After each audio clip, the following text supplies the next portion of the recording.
환영합니다. 오늘은 차 안에서 찍어보겠습니다. 제가 따로 찍을 시간이 없어서 차 안에서도 이렇게 한번 동영상을 찍기로 하였습니다. 오늘은 화폐상 습진에 대해서 알아볼까 합니다. 식습관 같은 경우에는 교감신경이 항진되면 많이 당기게 되고 실제로 탄수화물을 주식으로 하게 되는데, 그 이유는 교감신경이 항진되면 탄수화물을 주 에너지원으로 사용해서 당을 탁 분해해서 에너지를 내고 남은 것들이 간으로 가서 간대사가 되는 그런 경로를 겹치는 해당 과정을 에너지 대사로 쓰기 때문이기도 하고, 또 하나는 교감신경이 항진되어 있으면 소화가 안 되기 때문에 고기나 지방질 같은 거는 소화를 못 시키시기 때문에 주로 탄수화물 위주의 식습관을 가지게 됩니다.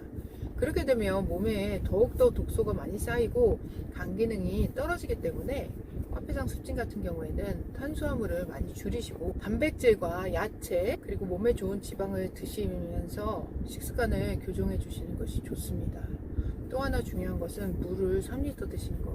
이것은 제가 예전부터 블로그에도 썼지만 모든 질환에 있어서 좋아지기 위해서는 물을 꼭 3리터를 드셔야 모든 질환이 개선이 됩니다. 그 이유는 사람의 몸에 70%는 물로 구성이 되어 있고, 물이 없으면 순환이 제대로 되지 않기 때문에 노폐물이 정체되고 영양분도 제대로 가지 않고, 그리고 우리 몸에서 중요한 것은 물과 산소인데, 식물도 강합성을 하려면 물과 산소가 필요하듯이 사람도 영양분을 가지고 에너지를 만들려면 물과 산소가 필요합니다.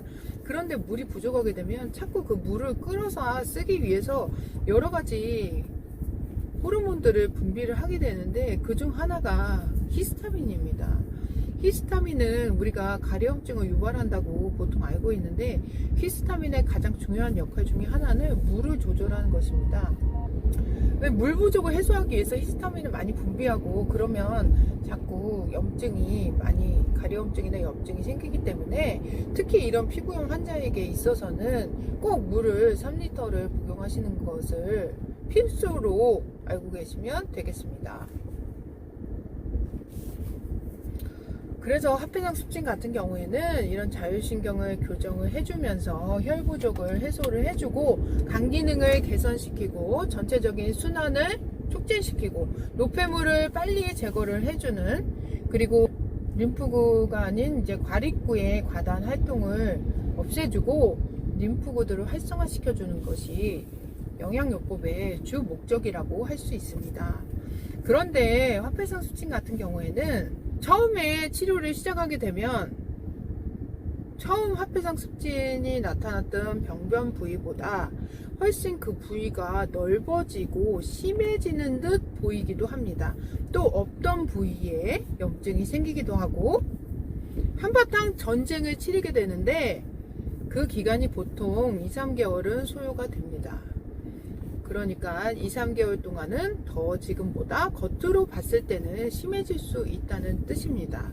그 이유는 화폐상 습진 같은 경우에는 과립구가 과다돼서 생기는 염증이라고 아까 말씀을 드렸는데, 저희 약을 드시게 되면 부교감 신경이 활성화되면서 림프구들도 활성화가 되게 되는데, 그러면 림프구가 증가가 되면 몸속에 있는 노폐물들을 림프구들도 같이 없애기 때문에 림프구에 의한 피부염은 보통 가렵고 전체적으로 벌게지면서 그런 피부염이고, 림프구들이 활동을 하게 되면 그 피부에서 진물도 많이 나게 되는데, 그것은 다 그 안에 있는 노폐물이나 독소를 없애는 과정에서 어쩔 수 없이 일어나는 일입니다.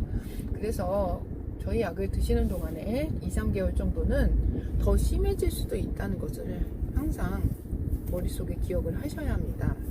그래서 그 과정이 힘들지만 그 과정을 이겨냈을 때 비로소 화폐상 습진은 깨끗해지실 수가 있는 것이고, 화폐상 습진을 치료하는 것의 가장 큰 의미는 물론 그 피부염이 괴로우시기도 하지만, 실제로 더 큰 문제는 이렇게 교감신경이 항진되었을 때 엄청나게 무서운 질환들이 생길 수 있다는 것입니다.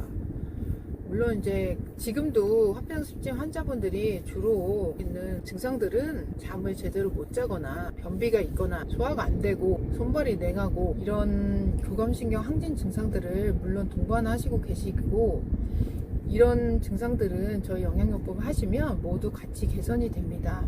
그런데 이것을 그냥 방치를 하시게 되면 지금은 괜찮겠지만 나중에 나이가 더 들어서 이 과립구들이 피부에서만 활동을 하는 것이 아니라 각종 장기들에서 활동을 하게 되면 장기에 계속적인 손상이 일어나고 그 손상으로 인해서 계속 재생과 손상이 반복이 되게 되면 사람 몸이라는 거는 재생을 할 수 있는 횟수가 딱 정해져 있기 때문에 그 횟수가 끝나면 거기에 구멍이 뻥 뚫리게 되면 사람이 죽는 거기 때문에 우리 몸은 우리가 죽게 놔두질 않습니다.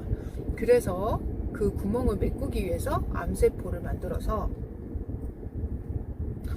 암세포들이 그 구멍을 메꿀 수 있도록 하는 것이 암이 생기는 원리입니다.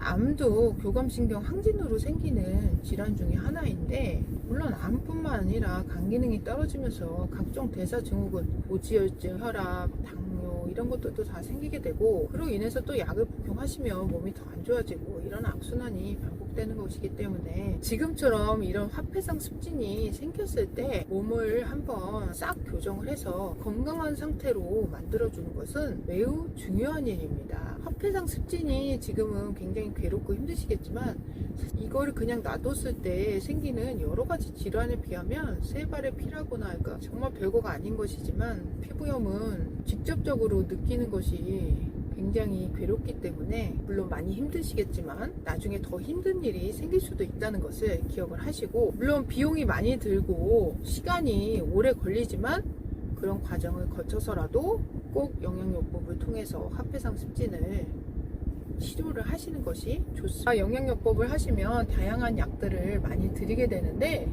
그 약들은 모두 천연 성분의 약이고 몸의 전신을 개선하는 약이기 때문에 부작용이 없습니다. 그리고 임산부도 복용을 하실 수가 있고 아기들도 복용을 할 수 있는 약들이기 때문에 전혀 문제가 되지 않습니다. 저도 지금도 먹고 있는 약들이고 저희 가족들도 일단 비용이 많이 들어서 그렇지 평생을 복용하셔도 좋은 약들이라고 할 수 있습니다.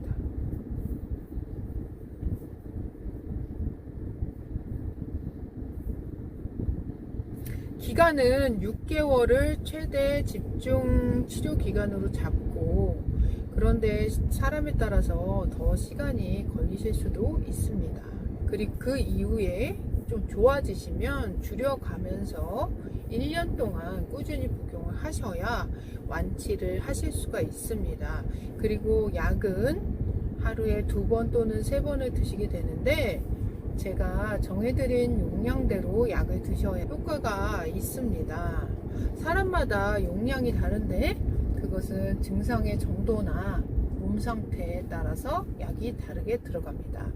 그래서 어떤 약이 들어가는지를 말해달라고 하시는 분들이 있는데 그거는 사람마다 다 다르고 그 약 이름을 제가 말씀을 안 드리는 이유는 그거를 인터넷 같은 데서 막 검색을 하셔서 다른 분들이 드신 후기를 보신다든지 그런 경우가 있는데 영양요법이라는 것은 단편적으로 어떤 약을 먹었을 때 무슨 효과가 나타나는 것이 아니라 그 사람의 맞춤으로 전체적으로 어우러져서 이 효과가 나타나는 것이기 때문에 그분들이 그랬다 하더라도 본인한테는 그런 증상이 안 나타날 수 있기 때문에 그런 후기를 찾아보시는 것은 아무런 의미가 없습니다.